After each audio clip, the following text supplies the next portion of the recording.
AP zero న్యూస్కు స్వాగతం సుస్వాగతం. ఏపీ జీరో న్యూస్ను షేర్ చేయండి, సబ్స్క్రైబ్ చేయండి.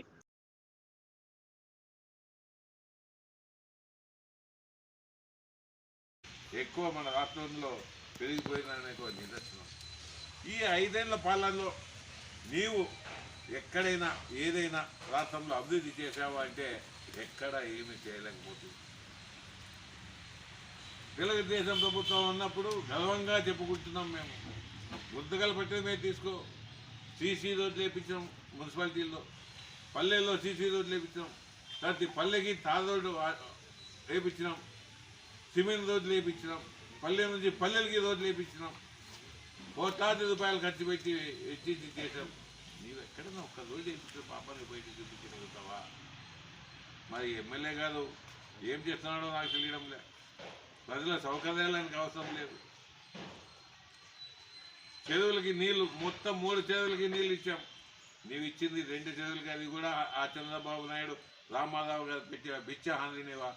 దాని నుంచి చంద్రబాబు నాయుడు నీరు తీసుకొస్తే ఆ 2 చెరువులకి నీళ్ళు ఇచ్చావే తప్ప 3వ చెరువుకి నీళ్ళు ఇవ్వలేని దుస్థితిలో నీవు ఉన్నావంటే నీకు ప్రజలపైన ఎంత చిత్తశుద్ధి ఉందని తెలుస్తావు. ఆ చెరువులను నిండినాక ఆ 3 చెరువులను ఈ చేపల సొసైటీస్ అంటే ఫిష్ సొసైటీస్ సంబంధించినటువంటి వ్యస్త కార్మికులు ఎవరైతే ఉన్నారో వాళ్ళందరూ వాళ్ళ ఉపాధి బ్రహ్మాండంగా చేసుకోగలిగారు. ఇప్పుడు వాళ్ళందరికీ ఉపాధి లేకుండా పోయింది, చెరువులు ఇంచలేకపోయింది. ఎన్నో ఏళ్లుగా కష్టపడి నిర్మించినటువంటి చంద్రాయన కుంట, రామారావు గారు ఆ చంద్రాయన కుంటను నించడంతో అక్కడున్న పల్లెలంతా సస్యశ్యామలమై భూగర్భ జలాలు పెరిగి రైతులంతా సుఖపడ్డారు. ఇప్పుడు చంద్రబాబు వచ్చినాక మళ్ళా నా హయాంలో ఆ చంద్రాయన కుంటని ఫుల్ఫిల్ చేశాము. మరి ఇప్పుడు ఏం చేశారే మేము? చంద్రాయన కుంటలో నీళ్లు లేక అక్కడ భూగర్భ జలాలు తగ్గి రైతులు ఇబ్బంది పడుతున్నారు. అక్కడ రైతు కూలీలు కూడా వలసపోయే పరిస్థితిని తీసుకువచ్చిన ఘనత ఈ ఎమ్మెల్యేకి, ఈ వైసీపీ ప్రభుత్వం జగన్మోహన్ రెడ్డి గారు తెలియజేస్తా ఉన్నా. చిత్తశుద్ధి ఉంటే ఏదైనా సాధించవచ్చు. రైతులపైన చిత్తశుద్ధి లేదు, ప్రజలపైన చిత్తశుద్ధి లేదు. ఒక్క ఛాన్స్ అని ముద్దులు పెట్టుకుంటూ పోయి ఈరోజు గుద్దులు కుదురుతున్నావు అంటే ఇది నీ రాజకీయ అవినీతి రాజకీయానికి ఒక నిదర్శనమని తెలియజేస్తామని. వాళ్ళు ఏదో వాళ్ళ ఆరోగ్యాన్ని కాపాడుకోవాలి అని ఒక మంచి సంకల్పంతో ఆ మందునేదో విద్యుడు ఇచ్చేసావు, చాలా సంతోషమే. కానీ ఏం చేసావే నువ్వు? వాడు చేసి సంపాదించిందంతా మీకు ఇచ్చిగించడమే అయిపోయింది, కానీ వాడి సంస్థానానికి ఒక్క పైసా కూడా అందడం లేదు. అంటే నీవు మనుషుల రక్తాన్ని కూడా తాగుతున్నావని పూర్తిగా ఈ మద్యపానం నుంచి తెలుస్తామని, వాళ్ళ ఆరోగ్యాలకు కూడా పూర్తిగా చెడిపోతామని. ఇలాంటి నీచమైన హేయమైన చర్యలకు జగన్మోహన్ రెడ్డి పాల్పడడం నిజంగా శోచనీయం. రాబోయే దినాల్లో వైకాపా పతనం ఖాయం, జనసేన తెలుగుదేశం ప్రభుత్వం స్థాపించడం ఖాయం. ఇది ప్రజల్లో కూడా బాగా నాటుకొని పోయింది. రాబోయే దినాల్లో ఖచ్చితంగా తెలుగుదేశం పార్టీ ప్రభుత్వం స్థాపిస్తుంది. చంద్రబాబు నాయుడు గారు ముఖ్యమంత్రి అని తెలియజేస్తాం. యువత నిరుద్యోగాలుగా పూర్తిగా ఉద్యోగాలు లేకుండా నిరుద్యోగాలుగా మారిపోవడానికి కారణం కూడా ఈ జగన్మోహన్ రెడ్డి. ఎలక్షన్స్ ముందు నానా విధాలుగా నానా నోటికి వచ్చినంత అబద్ధాలు చెప్పుకుంటూ పోయారు. అయ్యా నాకు ఒక అవకాశం ఇవ్వండి, యువత అందరికీ ఉద్యోగం కల్పిస్తానని, నిరుద్యోగులకు నిరుద్యోగ వృద్ధి కల్పిస్తానని, ఖచ్చితంగా మీ అందరిని ఆదుకుంటానని ముందుకు పోతూ వచ్చినావు. మరి ఈరోజు నిరుద్యోగులుగానే నిలబడిపోయినారంటే నీ ప్రభుత్వంలో నిరుద్యోగులు ఎంత పర్సెంటేజ్ పెరిగిందని ఒక్కసారి నువ్వు వెనక్కి తీసుకోవాల్సిన అవసరం ఎంతో ఉంది. ప్రతి సంవత్సరం పిల్లలు ఎడ్యుకేషన్ అయిపోయి లక్షలాది మంది పిల్లలు బయటకు వస్తామంటే వాళ్ళకి ఉద్యోగ కల్పన లేక ఇండస్ట్రీలు కానీ కంపెనీస్ కానీ నీవు తీసుకొచ్చడంలో ఫెయిల్యూర్ అయినందుకే ఈరోజు పిల్లలందరూ చదువుకున్న పిల్లలందరూ నిరుద్యోగులుగా మారిన పరిస్థితి ఏర్పడుతుంది. దీనికి కారణం జగన్మోహన్ రెడ్డి నీ చాతకాని తనం వల్లనే ఈ నిరుద్యోగం అనేది ఎక్కువ మన రాష్ట్రంలో పెరిగిపోయిందనే నిదర్శనం.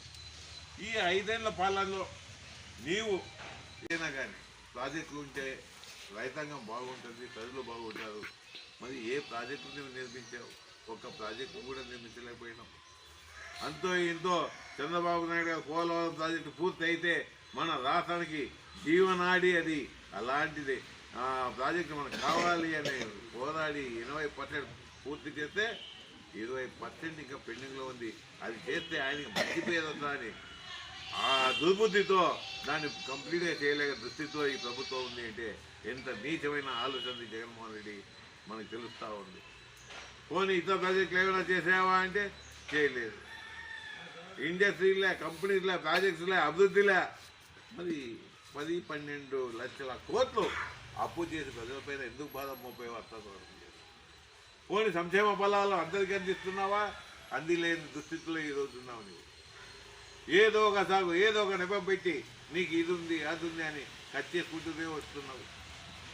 ఏవైతే రేషన్ కార్డ్స్ ఉన్నాయో ఆ రేషన్ కార్డులు కూడా పూర్తిగా నిర్వీర్యం చేసి అందరినీ తగ్గించే ఇబ్బంది పెట్టావు. మరి ఈ ప్రభుత్వంలో ఎవరు ఏ వర్గానికి సంబంధించిన ఏ వర్గీయుడు సుఖ సంతోషంతో ఉన్నాడో చెప్పగలుగుతారా జగన్మోహన్ రెడ్డి? మన నియోజకవర్గంలో మైనారిటీ చేసినటువంటి కాలేజీలను కూడా ఈ రోజు వరకు ఓపెన్ చేయలేని పరిస్థితిలో ఈ ప్రభుత్వం ఈ ఎమ్మెల్యే ఉన్నా అంటే ఈ ఎమ్మెల్యేకి మైనారిటీస్ పైన ఎంత చిత్తశుద్ధి అనేది మనకు బాగా తెలుస్తుంది.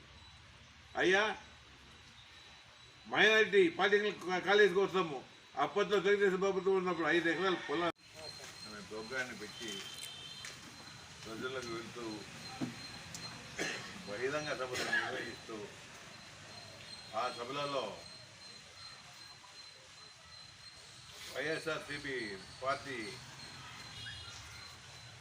అక్రమాలను, దౌర్జన్యాలను ఎత్తి చూపించడమే కాకోకుండా ప్రజల్లో ఒక చైతన్యాన్ని తీసుకువచ్చి రాబోయే తరాలు చల్లగా చక్కగా ఉండాలి, అదేవిధంగా రాష్ట్రం కూడా ముందుకు పోవాలనే ఉద్దేశంతో ఆయన అందరినీ చైతన్యం తీసుకుంటూ ఈ సభలు నిర్వహిస్తూ ఉన్నాడు. ఈ సభలకు లక్షలాది మంది ప్రజలు పాల్గొని జయప్రదం చేస్తూ ఉన్నారు.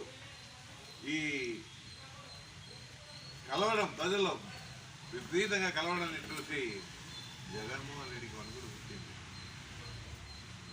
విపరీతంగా వస్తూ ఉన్నారు. ఒక్కసారి ఈ వైసీపీ నాయకులు కూడా మీరు చేస్తున్న బస్సు యాత్రకి రకరకాలుగా ప్రైవేట్ స్కూల్ బస్సులు వాడుకొని ప్రజల్ని భయపెట్టి మీకు డబ్బులు రావనడము, మీకు పెన్షన్ రావనడము, రకరకాలుగా భయపెట్టి భయభ్రాంతులు చేసి బస్సుల్లో ఎక్కించుకోవాలని ఇక్కడ మీటింగ్లు జరుపుతున్నారు తప్ప స్వచ్ఛందంగా మీ సభలకు ప్రజలు రాలేకపోతా ఉన్నారు. అయితే తెలుగుదేశం పార్టీ మన చంద్రబాబు చేస్తున్న సభలకు విపరీతమైన జనం వస్తూ ఉన్నారు. దీన్ని బట్టి పూర్తిగా మనకు అర్థమవుతుంది ఏమంటే రాబోయే దినాల్లో తెలుగుదేశం పార్టీ ప్రభుత్వాన్ని స్థాపిస్తుంది. ఖచ్చితంగా చంద్రబాబు నాయుడు గారు ముఖ్యమంత్రి అవుతారని తెలుస్తూ ఉంది.